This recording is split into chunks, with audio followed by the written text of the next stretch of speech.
Nous allons commencer par un mot de prière.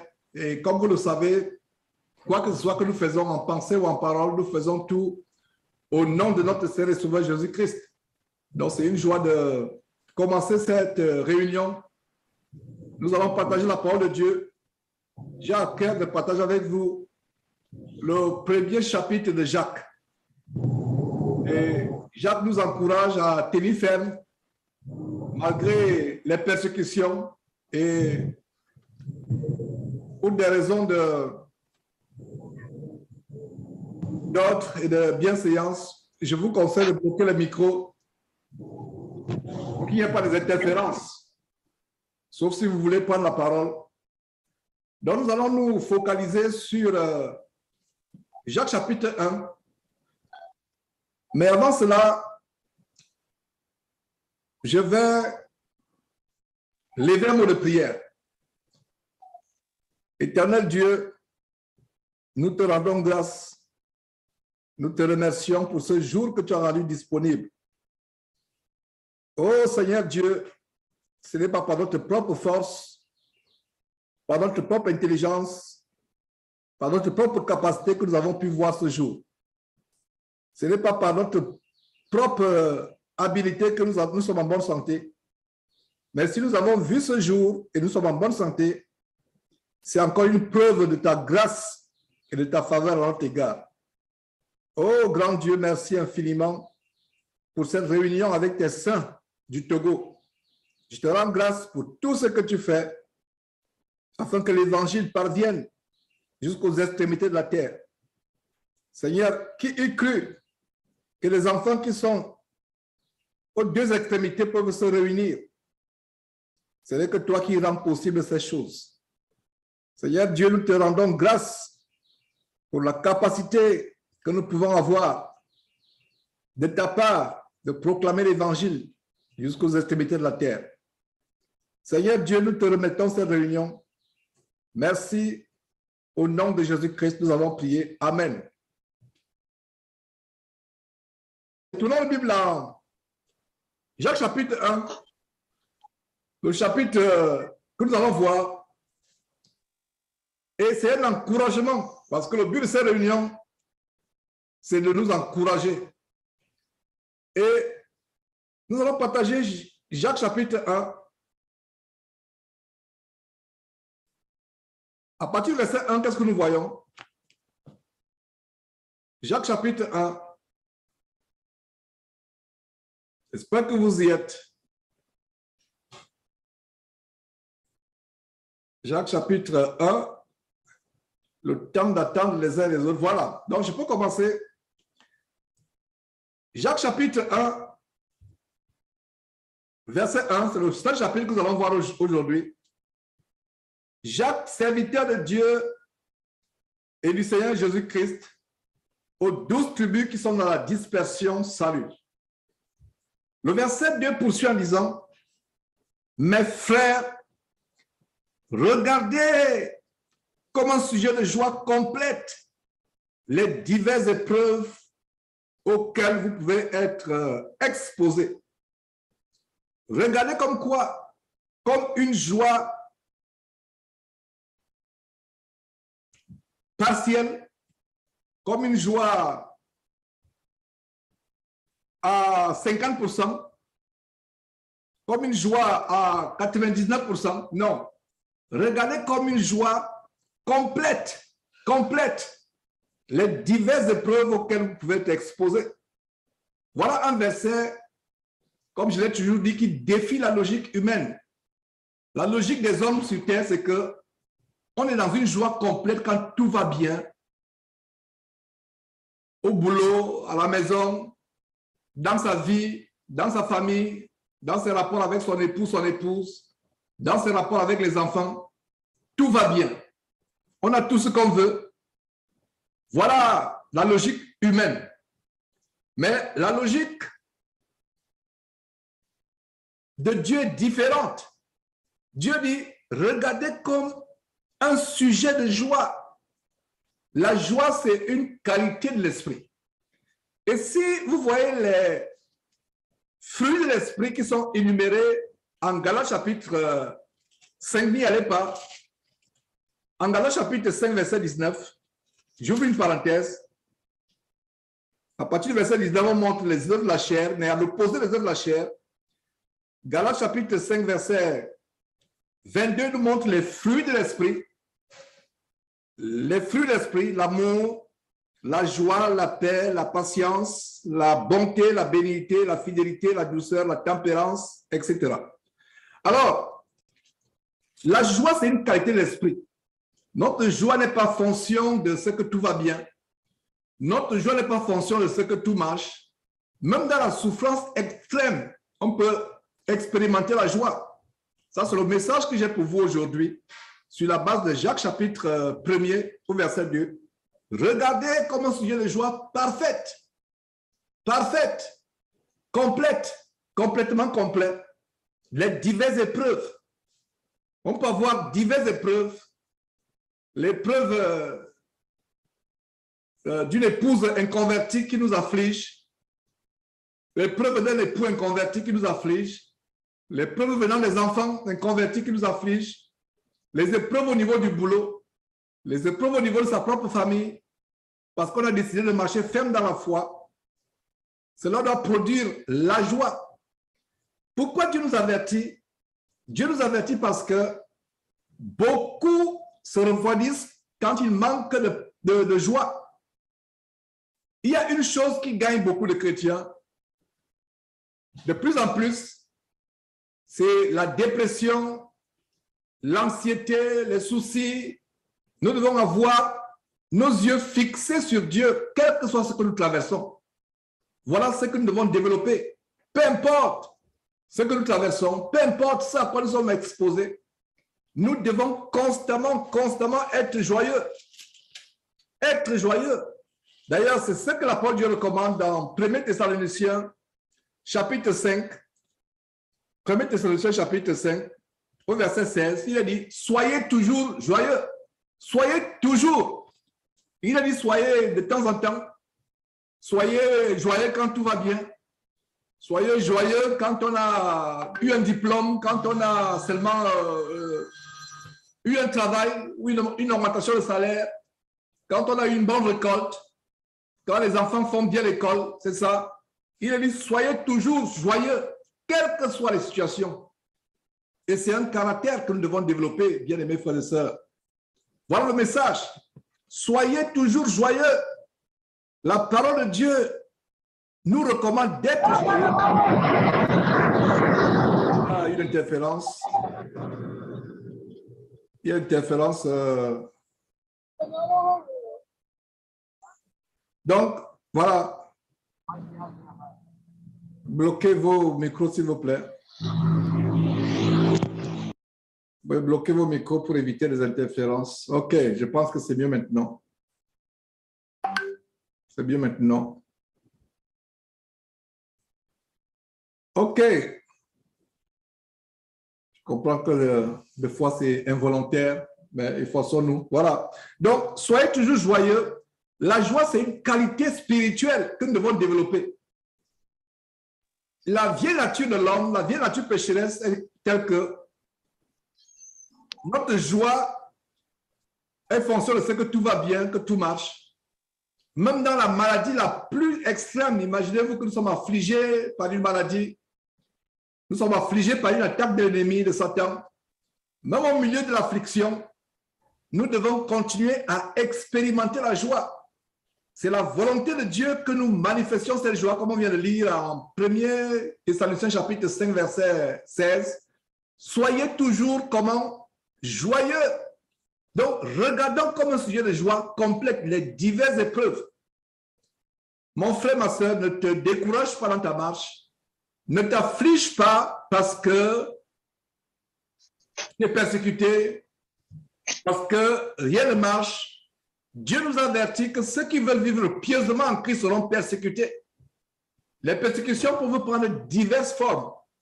Ça peut être les persécutions venant de son époux, de son épouse, venant des enfants, venant des parents, venant des collègues au boulot, venant d'un patron. Surtout quand le diable voit que vous avez décidé de marcher ferme dans la foi, il va tout faire pour vous décourager. Il va tout faire pour vous faire retourner en arrière. Il va tout faire pour vous faire regretter votre conversion. Il va tout faire. La joie, c'est une qualité intérieure. La joie, c'est une qualité intérieure. Nous devons la développer. Voilà le message. Et généralement, quand j'ai des réunions avec les frères et sœurs, je ne prépare pas intérieurement dans mon cœur. Je dis, Seigneur, voilà la réunion que j'ai. Je ne sais pas quoi dire.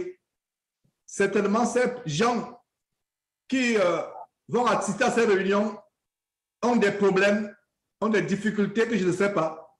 Donne-moi un message qui pourra les encourager. Donne-moi un message qui pourra être un baume dans leur cœur pour les encourager.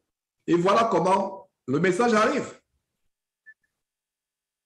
J'avais prévu faire un autre message, mais Dieu a voulu que nous ayons ce message où Dieu vous encourage à être joyeux malgré les situations que vous traversez, à être dans la joie, et la joie produit la paix.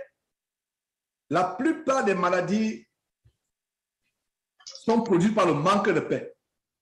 Et je vous donne un secret qui est confirmé par les médecins. Quelqu'un qui est constamment dans la paix, dans la joie,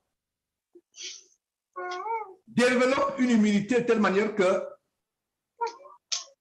même les attaques, les virus, les infections sont confrontés à une barrière.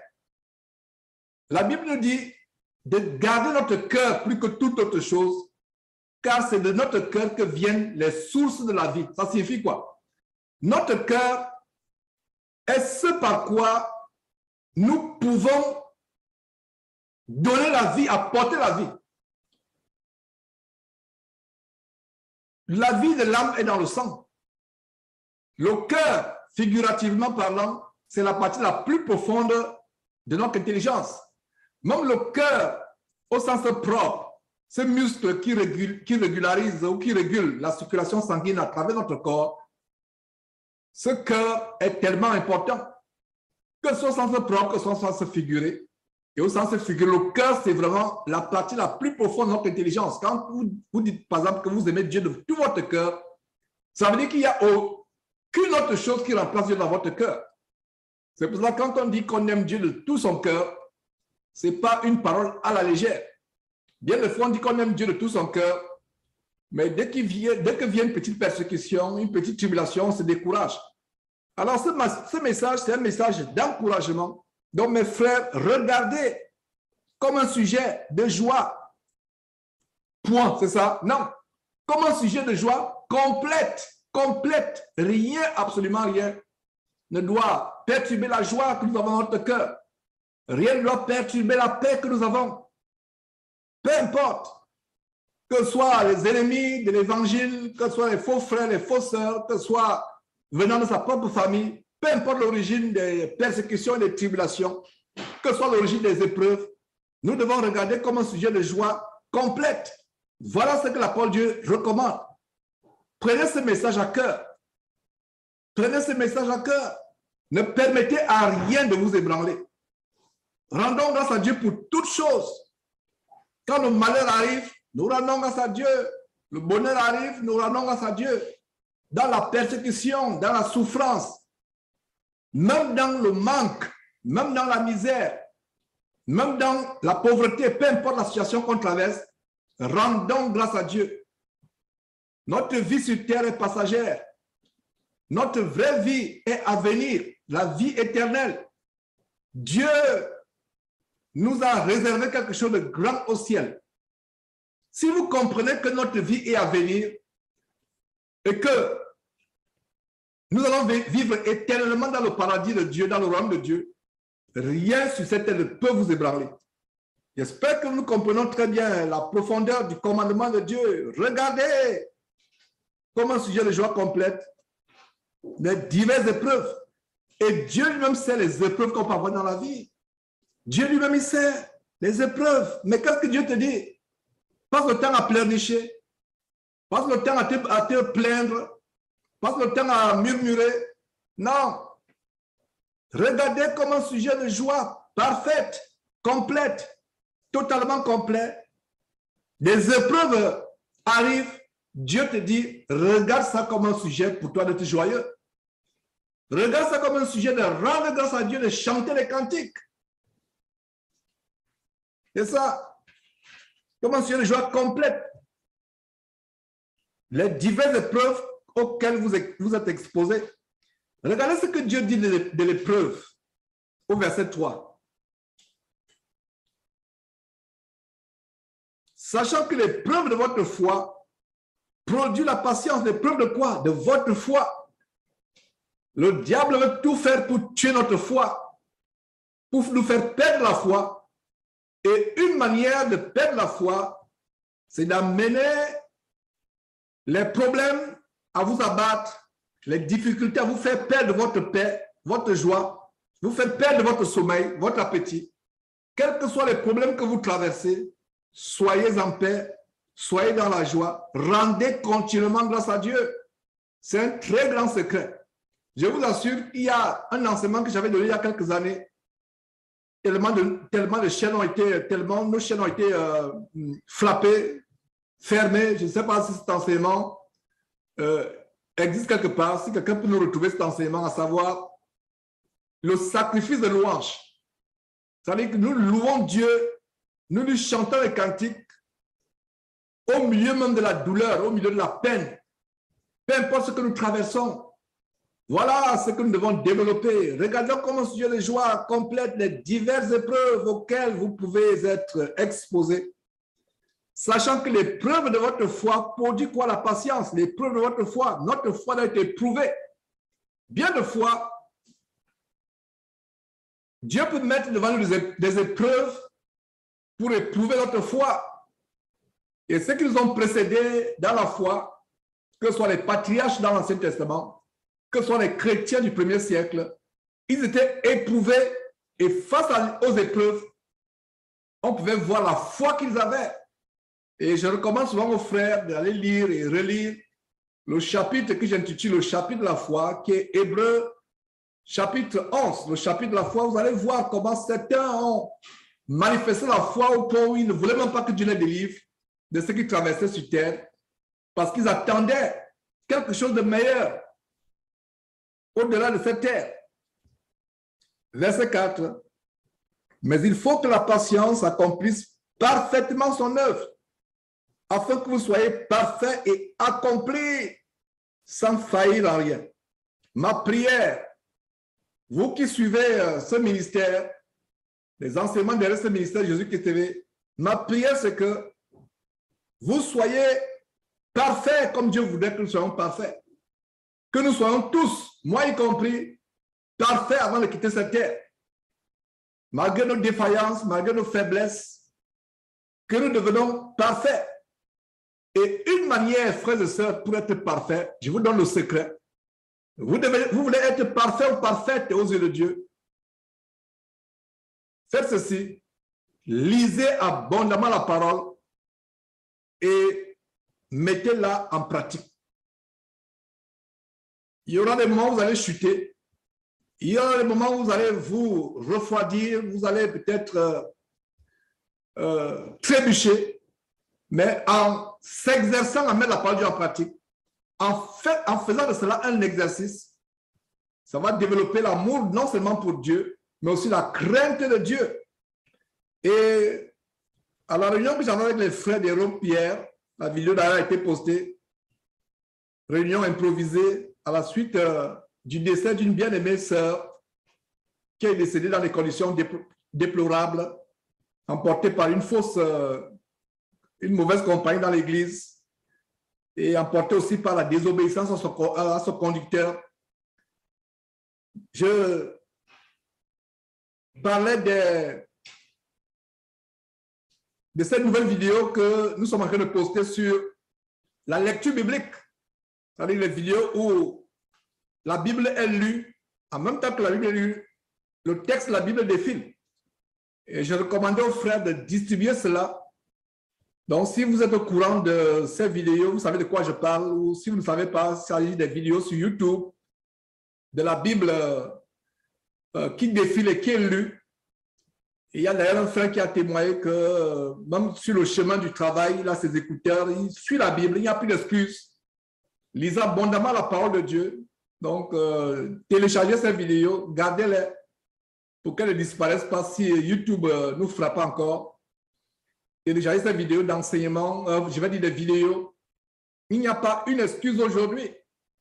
Et si Dieu le permet, dans les jours à venir, je vais présenter un site qui a la Bible en toutes les langues africaines. Donc, il n'y a pas une excuse pour nous, Africains, ou pour des personnes qui sont dans les villages. Il n'y a plus d'excuse en disant, moi, je ne sais pas lire. Je suis illettré, je ne sais pas lire. Il n'y a pas d'excuse. Dieu est merveilleux. Dieu est un Dieu juste. Il ne voudrait pas que quelqu'un dise au jour du jugement, Seigneur Dieu, je ne voulais pas, je ne savais pas lire. C'est pour cela qu'il y a ces initiatives gratuites d'exposer la parole de Dieu à presque tout le monde entier. Donc, ce site a les Bibles dans presque toutes les langues locales africaines. Quel travail monumental ces gens ont fait. Donc, je présenterai ce travail et ils encouragent les gens à distribuer, à faire parler de ce travail autour d'eux. Donc, je présenterai ce travail et je montrerai comment on peut télécharger les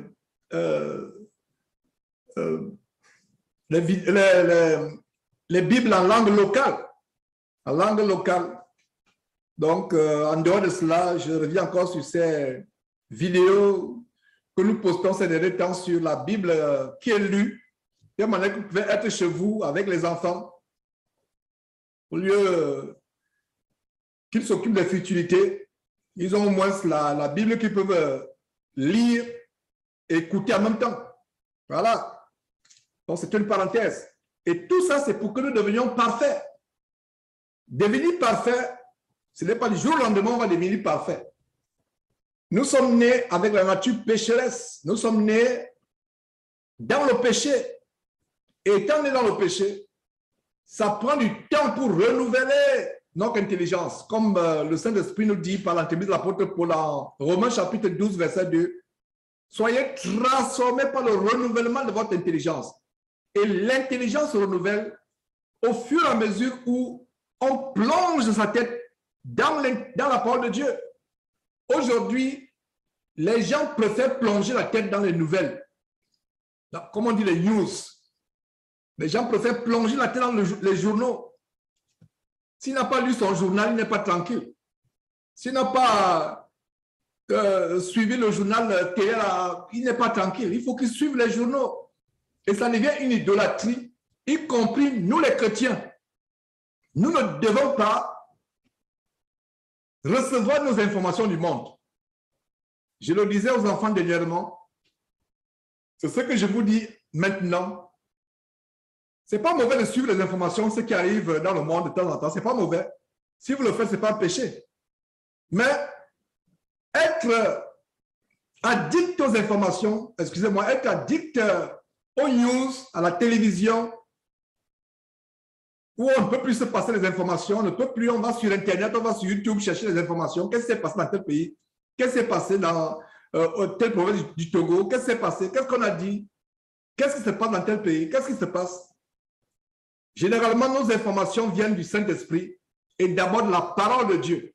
Je vous assure, si vous plongez vos regards, votre intelligence, 24 heures sur 24 dans la parole de Dieu, Dieu vous montrera les grandes choses que même les télévisions et les journaux du monde ne vont pas vous donner.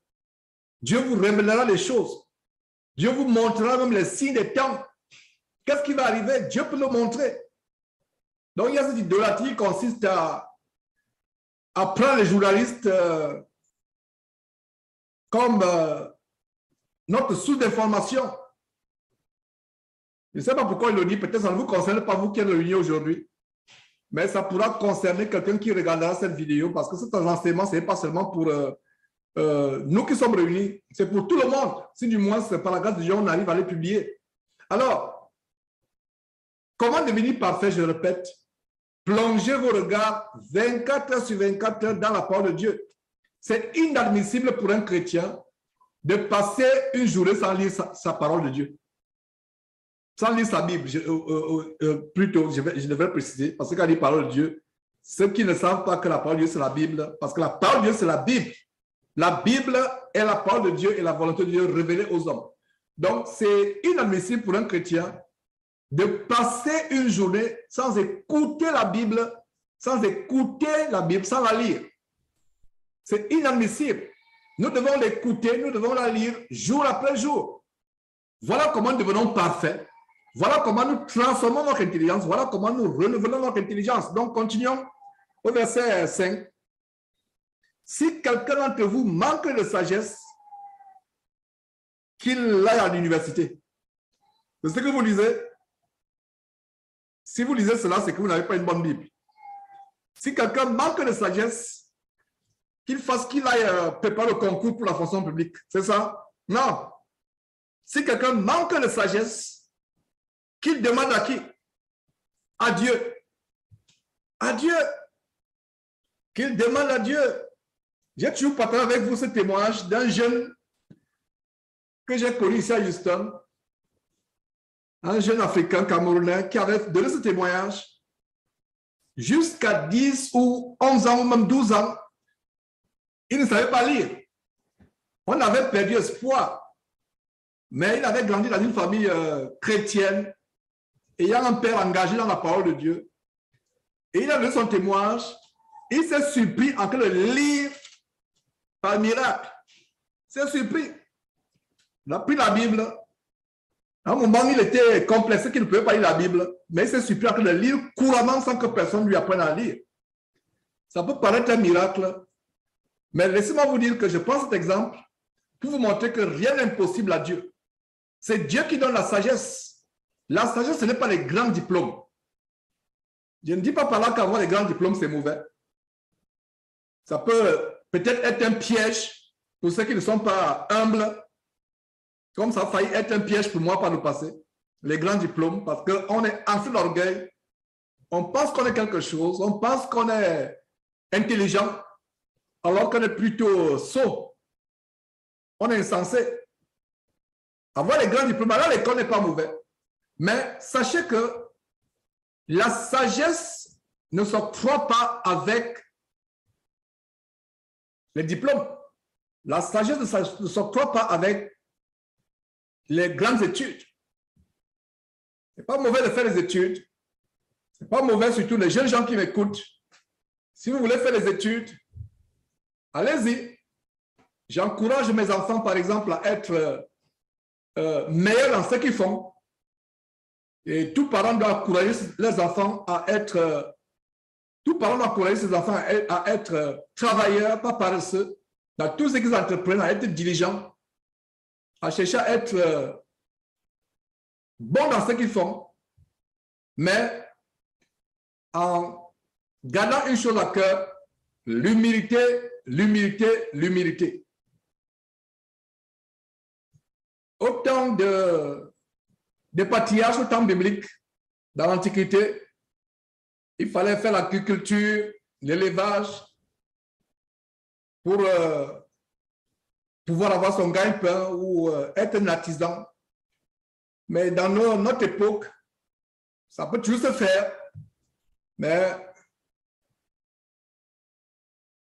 de plus en plus, il faut aller à l'école, il faut apprendre un métier, il faut aller dans un institut, il faut aller dans une école, à l'université. Donc, ce n'est pas mauvais. Donc, ne me comprenez pas mal.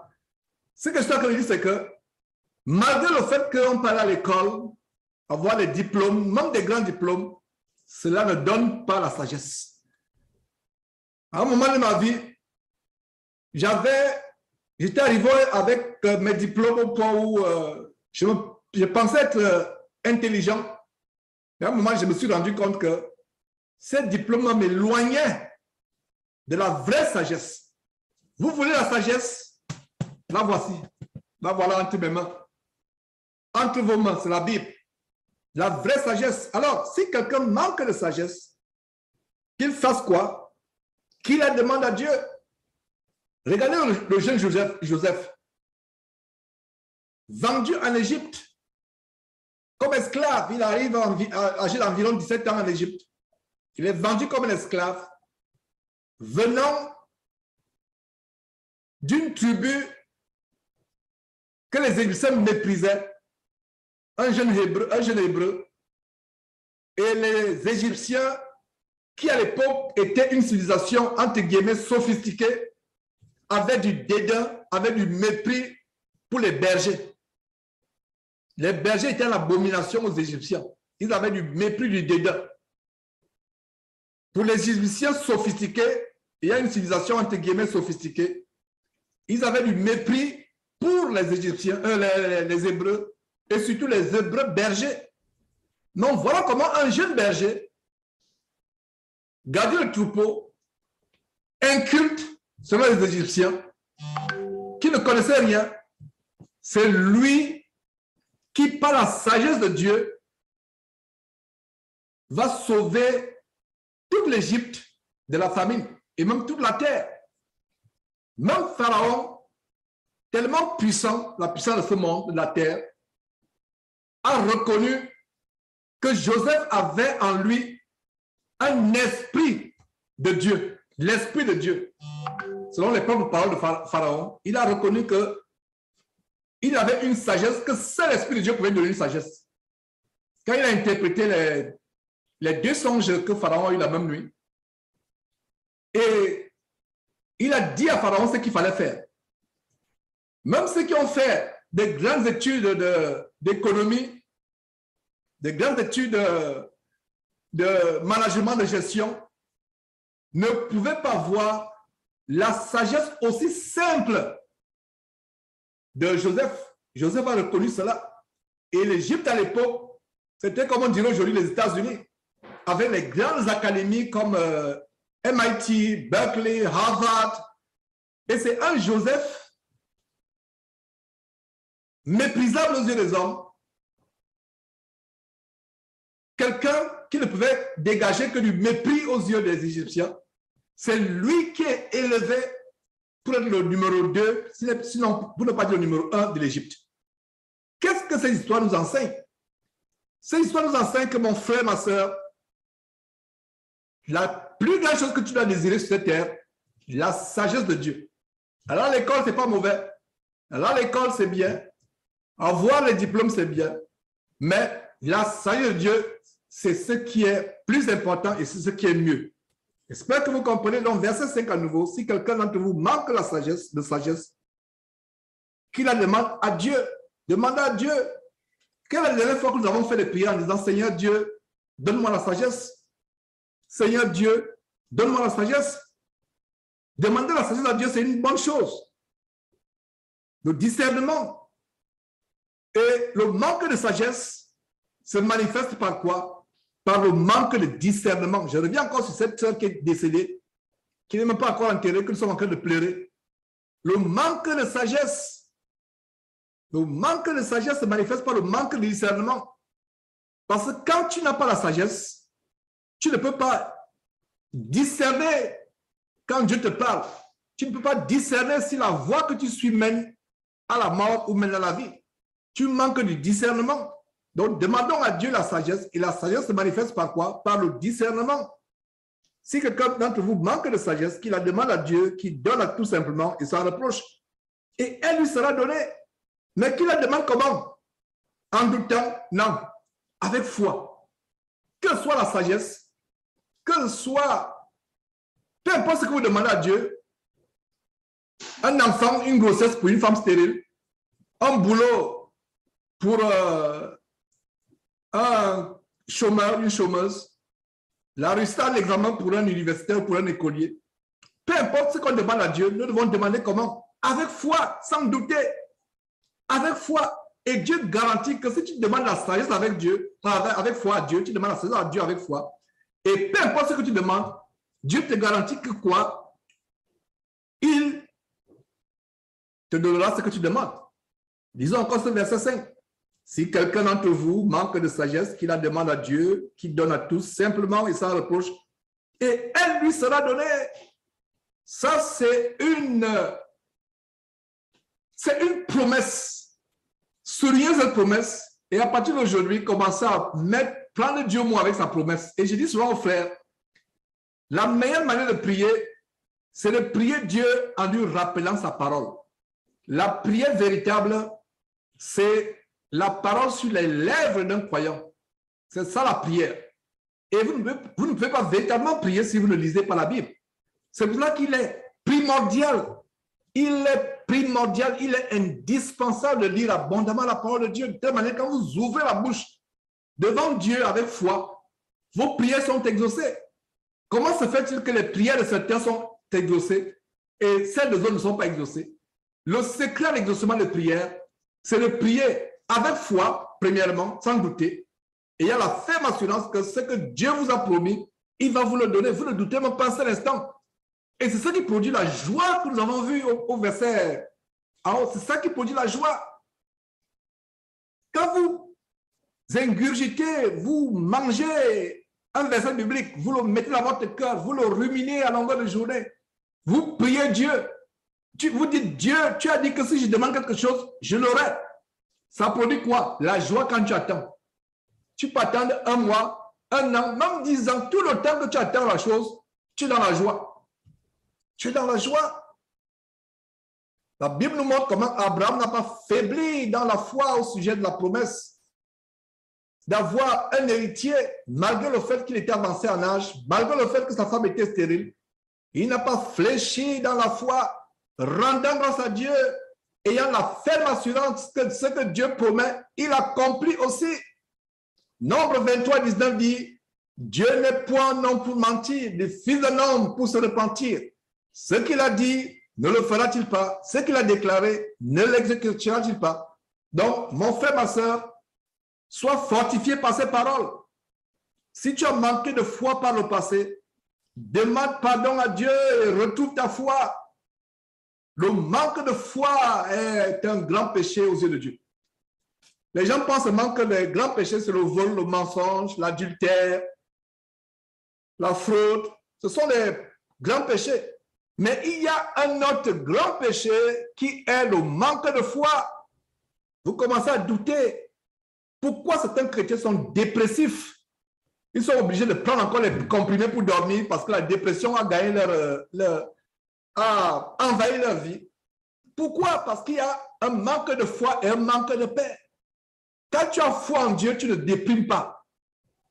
Quand tu as foi en Dieu, même si tu as fait un concours où sur 1000 candidats, on veut prendre 3 personnes, tu attends avec foi. Maintenant, si c'est la volonté de Dieu, le miracle va s'accomplir. Si ce n'est pas la volonté de Dieu, il y a une porte merveilleuse qui t'attend.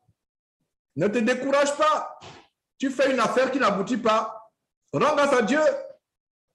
Quand une porte est fermée, ça veut dire que Dieu a une porte meilleure pour toi. Ne te décourage pas. Je prends ces exemples pour bâtir en vous la foi et rien que quoi? La foi. Donc, si quelqu'un manque de sagesse, peu importe ce dont vous manquez, demandez avec foi. La vraie prière, c'est de prier Dieu en lui rappelant sa parole. Dieu, tu as dit que si je te demande quelque chose, tu me la donneras. Et je la demande avec foi. Je te glorifie. Je ne me décourage pas. Je sais que rien n'est impossible. Douter, c'est manquer de foi. Douter, c'est insulter Dieu. Quelqu'un va me demander, mais Georges, comment ça douter, c'est insulter Dieu? Douter, c'est insulter Dieu. Pourquoi? Quand tu doutes, imaginez-vous que le président de ce merveilleux pays qui est le Togo vous appelle à la présidence.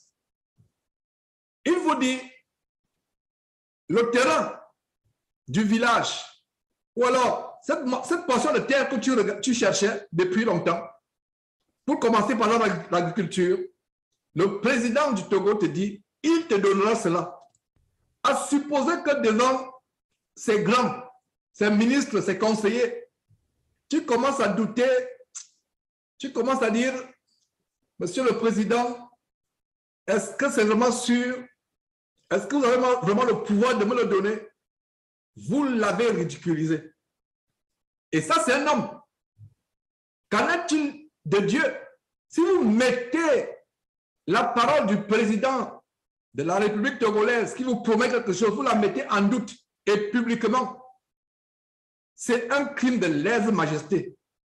En d'autres termes, un terme plus simple, vous avez offensé sa personne. Et non seulement sa personne, vous avez offensé la fonction qu'il occupe.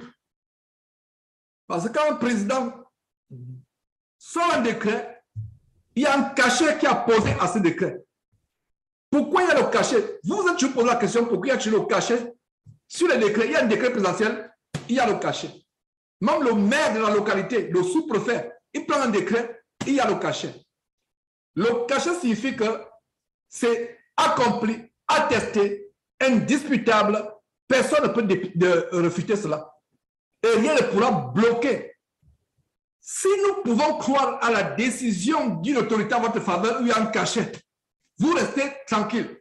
Même le banquier du coin, en voyant la décision du président qui vous donne 10 hectares de terrain, 100 hectares de terrain, le banquier qui voit le cachet, il ne va pas douter cet instant.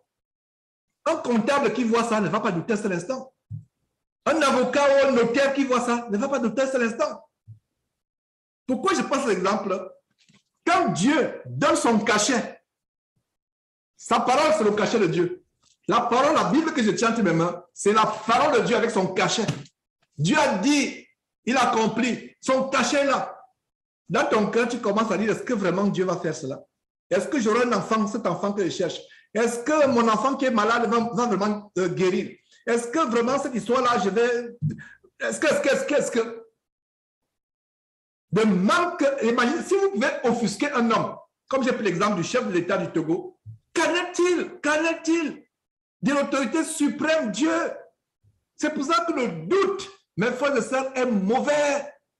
Repentons-nous du doute. Il est dit en Hébreux chapitre 11, notez cela en passant, Hébreux chapitre 11 au verset 1, sans la foi, il est impossible d'être agréable à Dieu. Est-ce que vous savez que beaucoup de frères et sœurs perdent la faveur de Dieu à cause du doute? Le doute nous amène à mentir. Le doute nous amène à faire les choses. On doute, on a peur. On n'attend pas la délivrance de Dieu. On veut faire par nos propres forces. Et voilà comment on prend les voies de mensonge, de fraude, des voies détournées.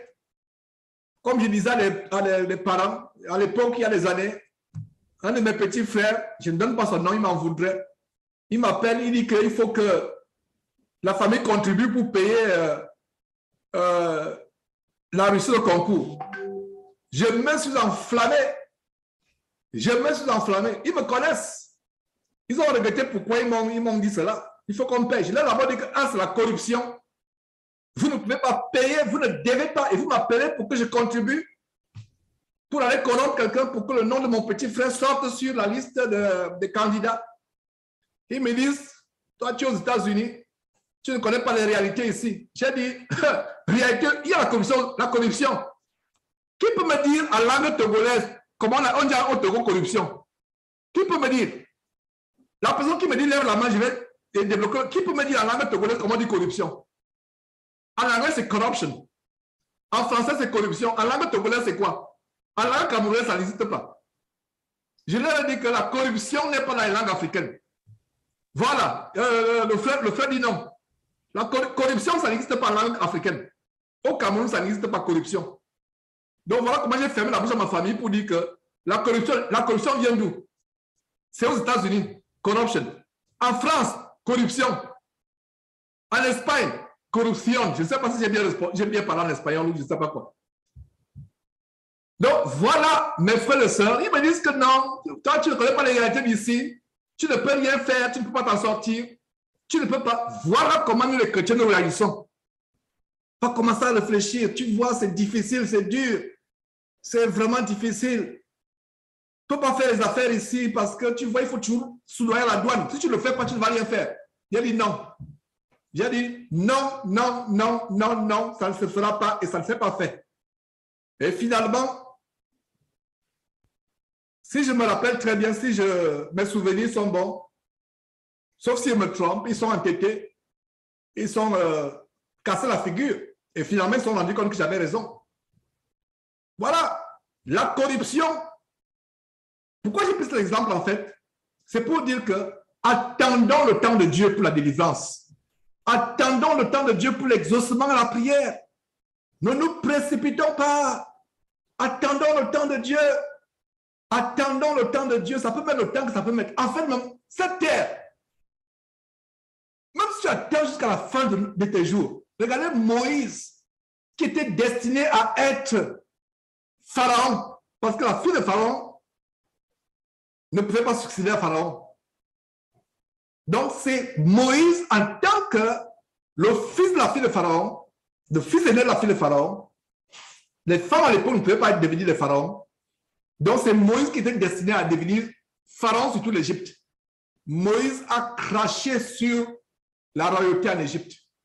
Moïse l'a regardé comme de la boue parce qu'il avait les yeux fixés sur quoi? Sur la rémunération. C'est exactement ce qui est dit dans le chapitre de la foi que je vous recommande de lire encore et encore, le chapitre 11, le verset premier duquel il est dit, le verset premier de Hébreux chapitre 11 qui dit, sans la foi, plutôt le verset 6, pardon. Si vous avez dit le verset 1, non, ce n'est pas le verset 1, c'est le verset 6 plutôt. Le verset 1 d'Hébreux chapitre 11 décrit plutôt la foi, décrit la foi en disant que la foi, c'est une ferme assurance des choses pour lesquelles on prie. Même si on ne les voit pas. L'espérance que ces choses pour lesquelles on prie nous appartiennent et que Dieu va nous les donner, même si on ne voit pas encore cela. On a la foi qu'il nous la donnera, on ne doute pas. Voilà ce qui produit la puissance. On ne se décourage pas. Et même si nous ne l'avons pas, nous rendons grâce à Dieu, nous disons, Dieu, ce n'était pas ta volonté, tu as quelque chose d'autre. Est-ce que vous comprenez, frères et sœurs du Togo? Voilà comment le chrétien doit vivre au jour le jour. Voilà comment le chrétien doit vivre. Alors, verset 5 à nouveau, et justement le verset 6 maintenant de Hébreux chapitre 11, parle maintenant de comment on est désagréable à Dieu si on n'a pas la foi. Comment on ne peut pas voir la grâce de Dieu, la faveur de Dieu si on manque de foi.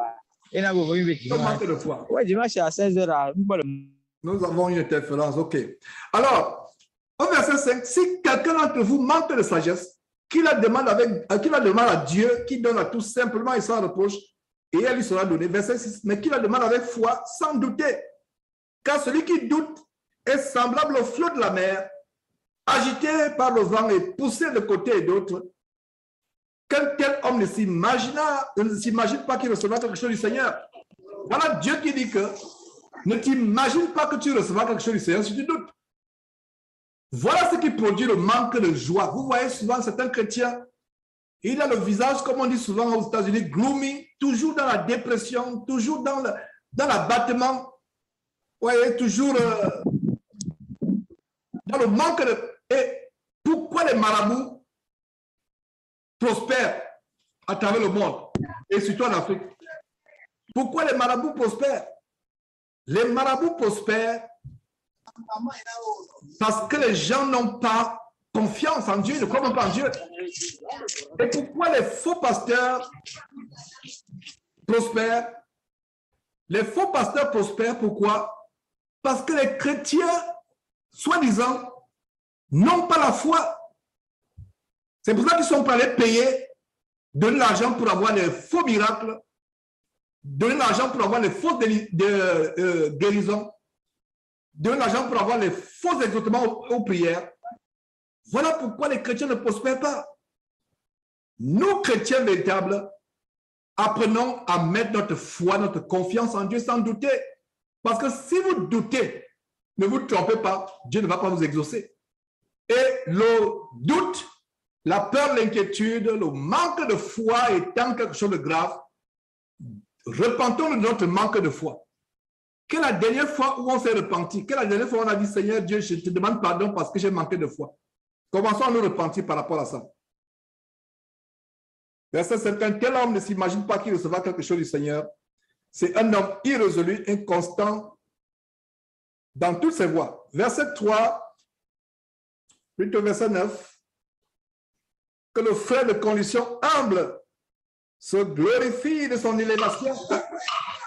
Donc, si dans l'Église, tu es une condition humble, ne pense pas que tu es moindre. Tu peux avoir une condition humble sur terre, mais aux yeux de Dieu, tu es tellement grand. Aux yeux de Dieu, tu es grand. Tu peux être d'une condition humble, Comme l'apôtre Paul disait, nous les chrétiens, nous sommes les balayeurs de la terre. On nous tient comme les moins que rien. Il y a des gens qui vont dire que sur tout ce qui est sur terre, c'est tout ce que vous avez choisi, votre Bible, votre Jésus. Voilà ce que les gens du monde disent. Ils nous méprisent.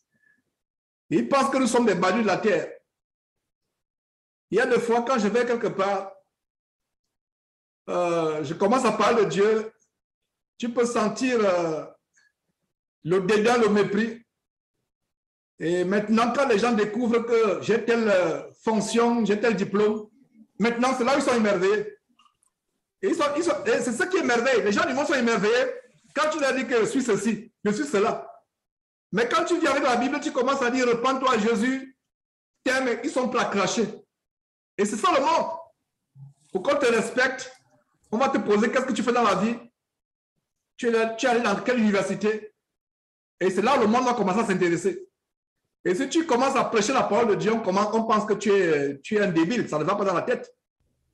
Donc, frère, Dieu t'encourage ici. Tu peux être dans une assemblée. Tu peux être même dans ton quartier au milieu des incroyants. Même si tu n'as aucun diplôme, même si tu n'as rien accompli dans la vie, même si tu es méprisable aux yeux des hommes, ce verset nous donne l'assurance qu'aux yeux de Dieu, tu es élevé.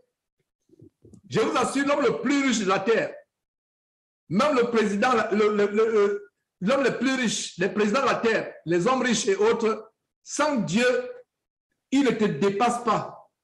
Toi qui n'as même pas le diplôme, toi qui as des problèmes à jouer les deux bouts, toi qui as des problèmes à manger, les grands de la terre, sans Jésus-Christ, ne sont rien comparé à toi. Nous, chrétiens, du moins qui persévèrent dans la foi, aux yeux de Dieu, nous sommes élevés. Voilà une grande révélation qui console. Parce qu'il y a un problème, pourquoi je dois insister là-dessus? Il y a un problème d'amour propre qui gagne beaucoup de chrétiens, qui se découragent, un problème d'amour propre. Ils pensent que voilà, ils sont minables, ils sont rien. C'est vrai. On peut être minable aux yeux du monde, c'est vrai. Mais aux yeux de Dieu, on est élevé. C'est pour ça que ce verset dit que le frère de condition humble se glorifie de son élévation. Condition humble, c'est que on ne te connaît pas, tu n'as aucun diplôme, ton boulot est un boulot que beaucoup méprisent, mais la parole de Dieu dit quoi? Glorifie-toi de ton élévation. Ça veut dire que le nom de chrétien que nous portons, c'est un nom qui nous amène à être élevés aux yeux de Dieu. Dieu ne nous voit pas comme le monde nous voit. Sois consolé, ma soeur, passez par l'eau que je t'apporte. Et retrouve ton estime. Beaucoup de chrétiens manquent l'estime de soi. Ils ne s'estiment pas. Oh, je ne suis rien au quartier. Je suis minable au quartier. On se moque de moi. Ne considère pas ce que les gens pensent de toi. Considère ce que Dieu pense de toi. Ne considère pas les moqueries. Considère ce que Dieu pense de toi. Et même ceux qui te moquent là, prie pour eux, pour qu'ils connaissent, qu'ils comprennent que le plus grand trésor de la terre, c'est le ciel. Est-ce que vous savez, mes frères et sœurs, qu'il y a des croyants qui ont commencé à marcher dans la foi, mais à cause des moqueries, des railleries de la famille, des gens du quartier, ils sont retournés dans le mensonge, dans le faux, pour pouvoir montrer à leurs parents qu'ils sont quelque chose. Voilà. Que Dieu nous donne la foi, que Dieu nous augmente la foi, que Dieu nous fasse comprendre que la position de chrétien est plus grande que toute autre position sur terre. Donc que le frère de condition humble se glorifie de son élévation. Sois béni, frère, sœur, et retrouve ton estime. Tu n'es pas méprisable aux yeux de Dieu. Tu peux l'être aux yeux des hommes. Ce n'est pas un problème. Et moi, votre frère Georges, je suis arrivé au point où je ne me soucie pas de ce que les gens pensent de moi. Il est ceci, il est cela, il est radical, il est méchant, il est mauvais, il est dur. Peu importe, je ne me soucie pas. Je me préoccupe de ce que Dieu pense de moi. Et chers sœurs qui m'écoutent, chers frères, à partir d'aujourd'hui, préoccupe-toi de ce que Dieu pense de toi. Les gens te méprisent dans le quartier. Dans ta famille, les gens te méprisent. Ce n'est pas un problème. Prie pour eux. Ne les méprise pas en retour. Ne te querelle pas, ne te bagarre pas. Prie pour eux, mais réjouis-toi de ce que, aux yeux de Dieu, tu es élevé. Quel beau verset. Si ce verset te bénit, dis Amen à ton cœur et rends grâce à Dieu de ce que tu es élevé aux yeux de Dieu. Voilà. Que le verset 9, que le frère de condition humble se glorifie de son élévation. Que le riche au contraire fasse quoi? Que le riche au contraire fasse quoi? Qu'il se glorifie de son humiliation. Ça, c'est maintenant les frères en Christ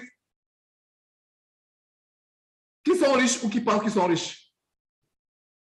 S'ils ont eu les biens de ce monde, il peut arriver qu'avant d'être dans le Seigneur, tu avais des biens, tu avais tes diplômes qui te permettaient d'avoir des grands biens, etc. Et tu deviens chrétien. Tu dois apprendre à te rabaisser. Tu dois apprendre à être humble. Si tu es dans une assemblée, ce n'est pas parce qu'il y a des frères qui sont pauvres et que toi tu es riche que tu dois penser que ta parole est la parole que tout le monde doit respecter parce que tu es riche. C'est toi qui dois la manger à tout le monde. Non. Sois humble. Le pauvre parmi nous se glorifie de ce qu'il est élevé en Jésus-Christ et le riche parmi nous se glorifie de ce qu'il devient humble plus que les minables selon le monde. Voilà la sagesse de Dieu. Et ce que j'enseigne là, ce n'est pas la sagesse du monde. En Afrique, là où les deuils de plus en plus deviennent comme les mariages, à l'Andé, vous reconnaissez les hommes grands par rapport à là où ils sont assis. Les hommes grands ont des sièges à part. Les hommes petits, vous voyez, par leur siège, vous savez qu'ils sont petits. Et malheureusement, dans ces fausses églises, dans les églises bâtiments, et c'est là que vous comprenez que c'est une fausse église, parce qu'une vraie église, la place, la meilleure place, le meilleur fauteuil rembourré, c'est le fauteuil qu'on va donner à cette pauvre femme veuve, à cette petite orphelin, dans la vraie église de Dieu. Or, dans les fausses églises aujourd'hui, au fond, c'est les pauvres qui sont assis sur les bancs en fer ou en bois ou en papier, en briques. Pour après 30 minutes, les fesses commencent à faire mal comme si tu as reçu un coup de bâton. Et les riches sont assis où? Les riches sont assis devant, rembourré, même le ventilateur. Si la salle n'est pas climatisée, le ventilateur est tourné de certaines personnes. Et voilà comment la logique du monde est reprise dans l'église de Dieu. Et c'est la preuve que ce n'est pas l'église de Dieu. La vraie église de Dieu, c'est quoi? Le pauvre, nous élevons celui qui est pauvre. Et ceux qui sont riches se rabaissent eux-mêmes. Ça, c'est la vraie église. Oh, ces églises n'existent plus. Ma prière, c'est qu'au Togo, il y a ce genre d'église. Et priez, joignez-moi à ma prière, joignez-vous à ma prière, bien aimé frère du Togo, pour que cela soit réalisé. À savoir que dans une vraie église, les pauvres sont élevés par les frères, mis devant par les frères, élevés, et les riches eux-mêmes se rabaissent. Ce n'est pas les autres qui les rabaissent. Les riches eux-mêmes se rabaissent. Et ceux qui sont pauvres sont élevés par l'Église. Voilà la sagesse de Dieu. J'espère que vous comprenez cela, bien-aimés frères du Togo. Verset 9 à nouveau. Que le frère de condition humble ou pauvre se glorifie de son élévation, de ce que Dieu l'élève. Verset 10, que le riche au contraire se glorifie de son humiliation. Se glorifie de son humiliation, pourquoi?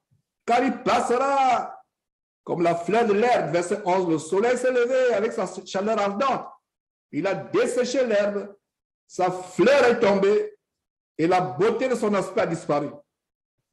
Ainsi, le riche se flétrira dans ses entreprises. Il va se flétrir. Voilà. On a vu dans ce chapitre 1er, au verset 2, comment Dieu nous demande de regarder comme un sujet de joie complète, totale, à 100%, la joie complète, les épreuves que nous traversons. Et le verset 12 dit ceci: heureux l'homme qui supporte patiemment la tentation, car après avoir été éprouvé, il recevra la couronne de vie. La couronne de vie que Dieu a promise à ceux qui l'aiment. Verset 13, que personne, lorsqu'il est tenté, ne dise, c'est Dieu qui me tente, car Dieu ne peut être tenté par le mal et ne tente lui-même personne. Mais chacun est tenté quand il est attiré et amorcé par sa propre convoitise. Puis la convoitise, lorsqu'elle a conçu, enfant le péché, et le péché étant consommé, produit la mort. Le péché étant consommé, produit la mort. Allez suivre encore l'enseignement que j'ai fait avec les frères et sœurs d'Europe hier. Vous allez comprendre, on a eu 2 morts de près de loin de nous. Ici à Houston et en Côte d'Ivoire. Et qu'est-ce qui est cette mort? C'est le péché. Mais je n'ai pas le courage de le dire. Mais moi, votre frère Georges, j'ai dit la vérité, j'ai dit ce que les autres n'arrivent pas à dire. Soit ils ont peur de dire, soit ils ne veulent pas dire pour plaire aux hommes. Je dis ce qui est dur. Je ne plais pas aux hommes. Galates chapitre 1, verset 10. Si je plaisais aux hommes, je ne serais pas serviteur de Jésus-Christ. Et j'encourage tous les vrais serviteurs de Dieu à être ainsi. Dire la vérité, même si elle blesse. Même si tu auras tout le monde entier pour ennemi, dis ce qui est vrai. La mort de ces 2 personnes, à Houston ici et en Côte d'Ivoire, c'est le péché, un point, un trait. Et c'est l'occasion pour nous qui sommes restés vivants. Est-ce qu'il est dit que nous qui sommes restés vivants sommes meilleurs que ceux qui nous ont dévancés dans la mort? Non. Peut-être qu'il y avait des aspects où ils étaient meilleurs que nous. Mais il n'en demeure pas moins que c'est le péché et c'est un moyen pour nous de comprendre que si nous faisons les mêmes erreurs, il nous arrivera la même chose et même pire. Est-ce que vous comprenez? Le péché étant consommé produit la mort. Voilà ce que le verset 15 dit. Le péché entraîne toujours la mort. Le plus grand problème de l'homme, de l'humanité, c'est le péché. C'est pour cela qu'il a fallu que Dieu paye le prix fort en faisant partir son Fils du ciel pour le faire mourir sur terre sur une croix infâme pour régler définitivement le problème du péché, afin que le péché n'ait plus de pouvoir sur nous. Voilà, mes frères et sœurs, la sainte doctrine que je vous partage. Terminons cette exhortation par le verset 16. Et suivant.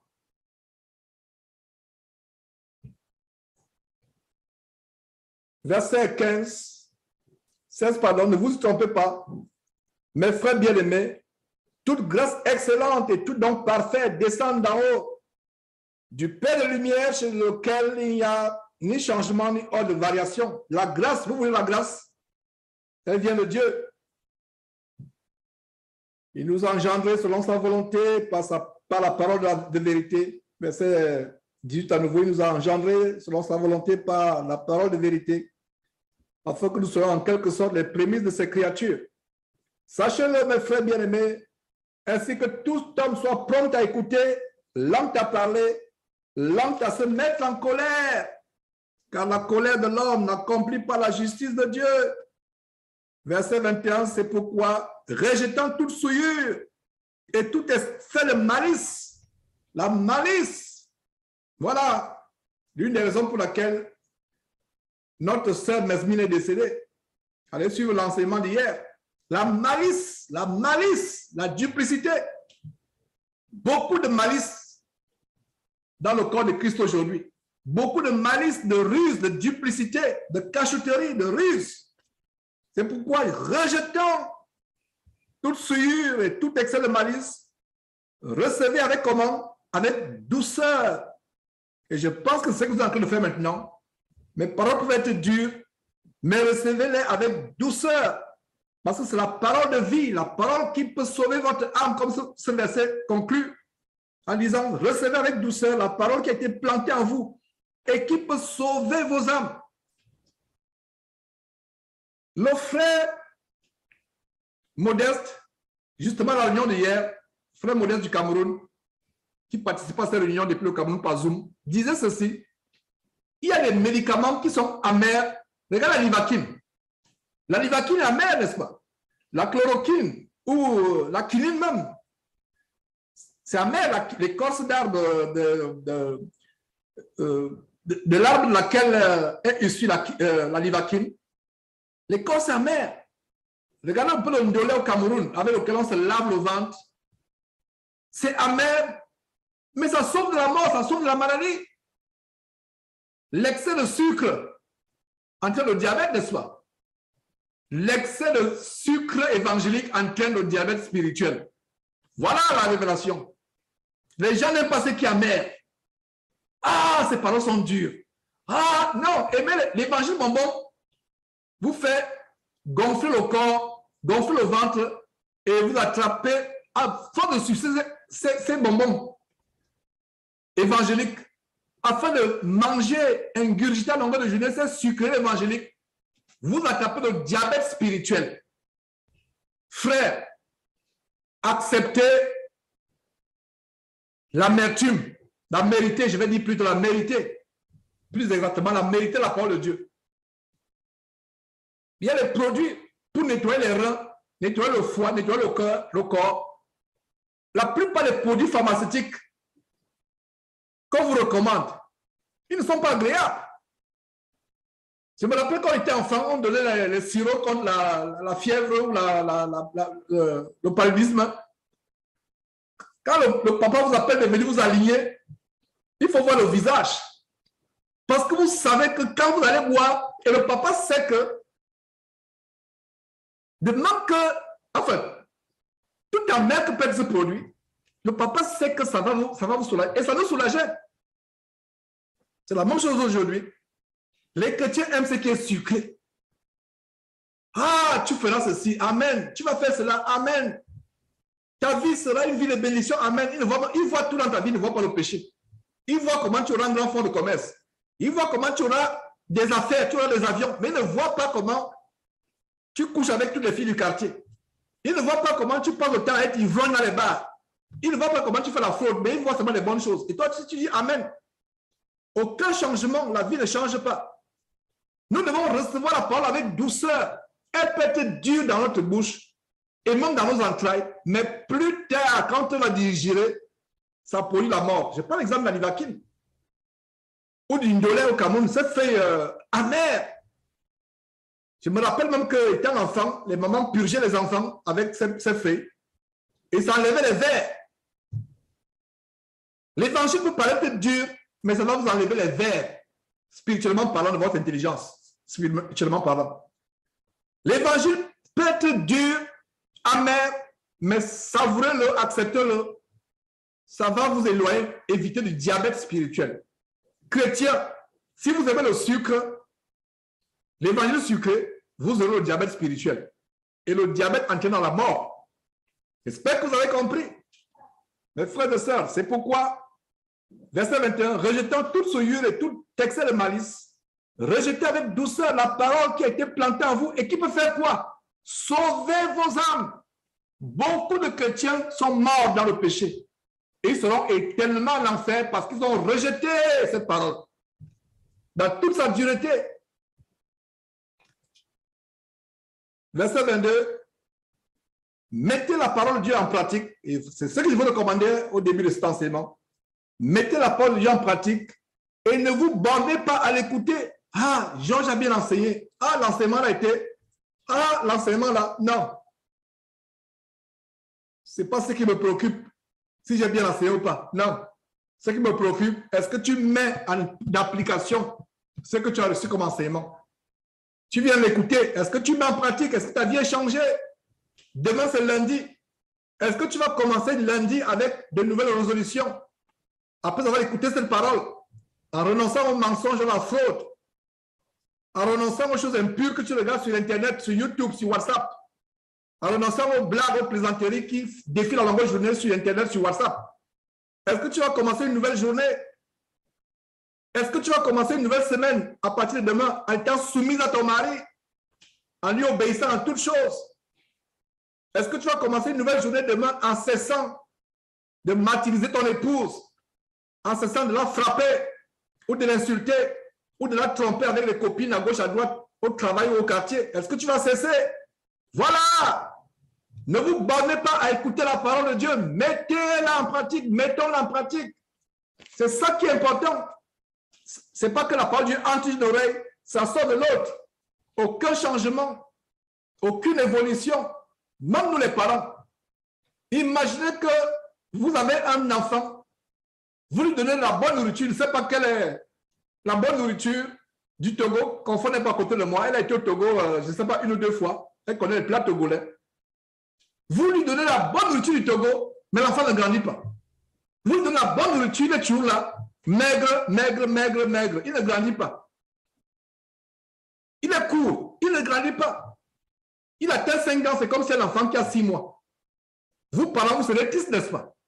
C'est la même chose qui arrive avec Dieu. Dieu a affligé tous ces enseignements que nous donnons sur Jésus-Christ TV. Ces merveilleuses révélations qui sont dans la Bible, vous les avez, mais votre vie ne change pas. Si la maman sera affligée en voyant comment son enfant, malgré la bonne nourriture qu'on lui donne, les bons mets du Togo que vous lui donnez, malgré cela, l'enfant ne change pas, l'enfant ne grandit pas. Il devient toujours à 5 ans, il est comme un enfant de 6 mois. À 10 ans, il est comme un enfant d'un an. Les parents seront tristes, n'est-ce pas? Voilà ce qui se passe. Dieu est infiniment plus triste quand, malgré toute la nourriture du ciel que nous avons, nous ne grandissons pas. Et nous ne grandissons pas pourquoi? Notre vie ne change pas. Les mauvaises habitudes, le même orgueil, les mêmes animosités, la même colère, les mêmes mauvaises compagnies, le même égarement ne change pas. Voyez? Verset 23 nouveau, mettez la parole en pratique et ne vous bornez pas à l'écouter. En vous trompant pour vous-même par les faux raisonnements. Nous, les chrétiens, sommes forts. Or, dans la parole de Dieu, tu commences à raisonner. J'ai dit souvent aux chrétiens, mettez la parole de Dieu en pratique. Ne fouillez pas la Bible pour chercher les versets qui vont contredire ce que Georges vous enseigne. Il y a les faits, il est là, tu lui dis d'abandonner le sexe avant le mariage, il commence à fouiller, il passe toute une journée, il fouille la Bible pour montrer un verset pour justifier qu'il peut avoir le sexe avant le mariage. Ne fouillez pas la Bible pour chercher les versets qui justifient votre péché. Allez à la Bible pour trouver les versets qui vous aident à vous affranchir du péché. Je répète, je l'ai déjà dit plusieurs fois, mais je ne me fatigue pas de vous dire les mêmes choses. N'allez pas à la Bible pour chercher les versets qui supportent votre péché. N'allez pas sur YouTube pour chercher les enseignements des faux pasteurs qui supportent le fait que tu peux divorcer et aller épouser notre femme, que tu peux être polygame, que tu peux avoir le sexe avant le mariage, que tu peux te masturber, que tu peux fumer, que tu peux tout faire. Ne faites pas cela. Les raisonnements résonnent, on commence à raisonner. Et c'est ce qui tue les assemblées aujourd'hui. On donne une instruction biblique, doctrinalement biblique. Les gens commencent à dire non, moi, je ne vois pas ça de cette manière, je vais aller réfléchir. Laisse-moi aller réfléchir. On ne réfléchit pas contre Dieu. Donc, mettez la parole de Dieu en pratique, verset 23, et ne vous bornez pas à l'écouter en vous trompant vous-même par de faux raisonnements. Faux raisonnements, c'était plutôt le verset 22. Verset 23, car si quelqu'un écoute la parole et ne la met pas en pratique, il est comme quoi? Il est semblable à un homme qui regarde dans un miroir son visage naturel et qui, après s'être regardé, s'en va et oublie aussitôt comment il est. Mais regarde la bonne promesse qui s'attache à celui qui met en pratique la parole de Dieu. Et cette promesse au verset 25. Mais celui qui aura plongé, regardez l'image, plongé les regards, plongé. Celui qui aura plongé les regards dans la loi parfaite, la loi de la liberté, et qui aura persévéré, n'étant pas auditeur oublieux, mais se mettant à l'œuvre, celui-là sera heureux dans son activité. Donc, dans tout ce que tu entreprends, que ce soit dans ta famille, que ce soit dans ton travail, dans tes études, Dieu te promet que si tu plonges ton regard dans la loi parfaite, la loi qui t'affranchit du péché, tu persévères, tu n'oublies pas cette parole, tu la mets en pratique, Dieu va t'assister dans ce que tu entreprends. Il ne va pas t'abandonner. Que Dieu vous bénisse au nom de Jésus-Christ. Prions.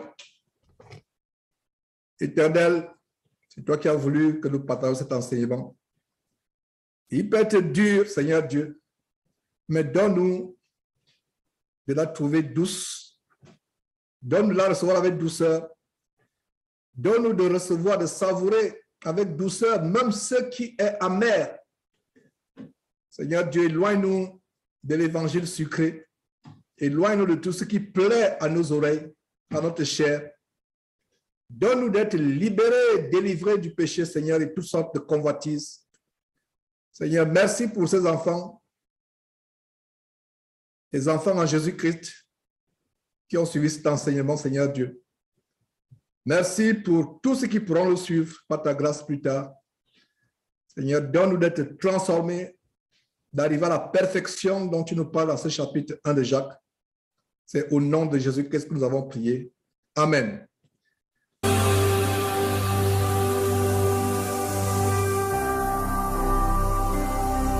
Jésus-Christ TV, vous connaîtrez la vérité et la vérité vous affranchira.